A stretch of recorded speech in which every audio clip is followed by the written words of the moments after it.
Eu tinha uns 10 anos na época. Estávamos muito felizes em mudarmos para nossa nova casa. Meus pais decidiram fugir da correria do centro da cidade e compraram um sítio no interior de São Paulo.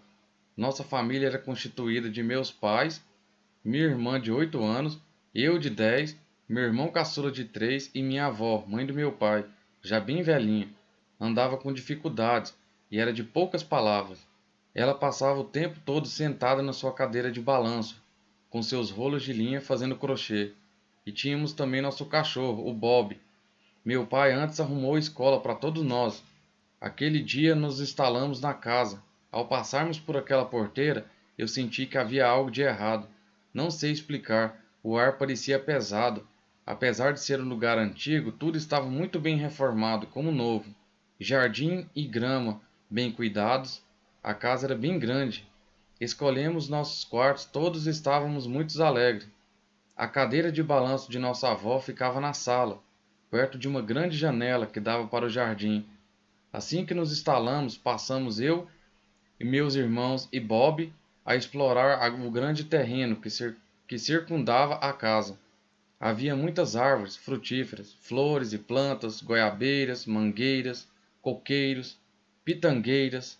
Havia também bem afastado de nossa casa uma espécie de celeiro, onde se guardava um monte de coisas velhas e ferramentas, entre outros objetos.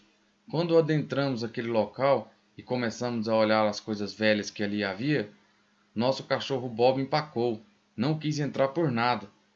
Não passou da porta, ele latiu o tempo todo. E depois disso as coisas estranhas começaram a acontecer. Minha mãe encontrava os armários abertos quando jurava que estava fechado. As coisas sumiam e apareciam misteriosamente. Minha mãe dizia que se sentia observada por vezes. À noite era barulho de panelas, como se alguém estivesse cozinhando e utilizando a cozinha. E quando ia olhar, estava tudo intacto, sem ninguém no local. Meu cachorro cada vez mais arrédio. Nem em casa ele queria mais entrar. Até que um dia veio uma moça da redondeza para ajudar minha mãe nos serviços de casa. A moça disse meio com receio que tínhamos muita coragem de morar ali, pois antigamente ali havia sido parte do que fora uma grande fazenda de café, hoje desmembrada, onde funcionava uma das maiores senzalas da região, local de muito sofrimento na época, e que todos consideravam o lugar mal assombrado. Referiu-se que era lugar de visagens, e que todos por aquelas bandas sabiam sobre aquilo. Lembro de minha mãe até mandando ela falar baixo, para que não ouvíssemos e não ficássemos assustados. Mas lógico que ouvimos tudinho. Numa determinada tarde, de tempo bem quente, meu irmãozinho mais novo, de 3 anos, estava com um copo de água e com um pedaço de pão na mão, e caminhava indo em direção ao celeiro. Minha mãe me perguntou onde ele ia com aquele pão, e ele disse: Mamãe, é para o moço que está com a cabeça e as mãos presas. Ele está cheio de dodói. Ele disse que está com fome e pediu água. Minha mãe colocou para dentro na hora. Minha avó começou a ficar inquieta e perdeu o sossego e não dormia à noite, dizendo para meu pai que queria sair dali. Por vezes ficava agitada e começava a rezar com seu terço, balançando de um lado para o outro sua cadeira. Dizia que em determinadas noites via um homem negro a cavalo com uma tocha na mão, rondando a porteira do sítio.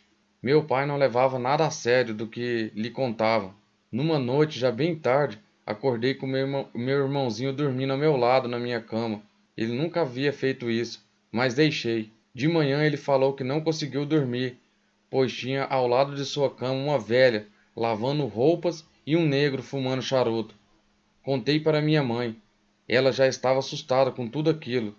De vez em quando, de madrugada, acordávamos com o trotar de cavalo em nosso quintal e muitas vozes.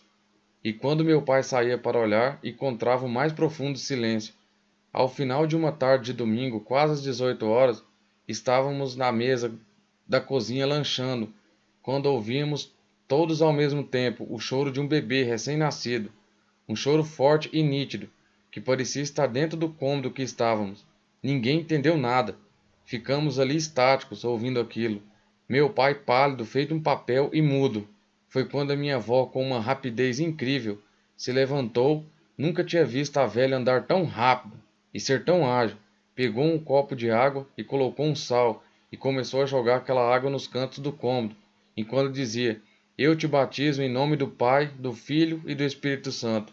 Ao fazer aquilo, as portas do armário da cozinha abria e fechava bruscamente, assim como ao mesmo tempo em que as janelas e as portas do cômodo batiam, como uma ventania que parecia vir do chão, enquanto todos nós chorávamos assustados, vendo e sentindo aquilo, e minha mãe nos abraçava também chorando, mas tentando nos acalmar.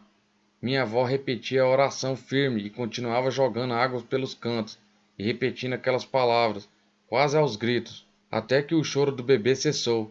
Minha avó se benzeu, lavou as mãos e sentou-se novamente à mesa, dizendo calmamente: Batizei o pagãozinho. Ele está em paz agora. Meu pai, naquela hora, juntou toda a família, colocou no carro e tratou novamente de voltar à cidade. Ele nem quis ficar mais ali. Depois do ocorrido, colocou à venda novamente o sítio e nunca mais voltamos lá. Isso realmente aconteceu com a minha família, e hoje todos adultos, meus pais, já idosos, evitamos falar no assunto.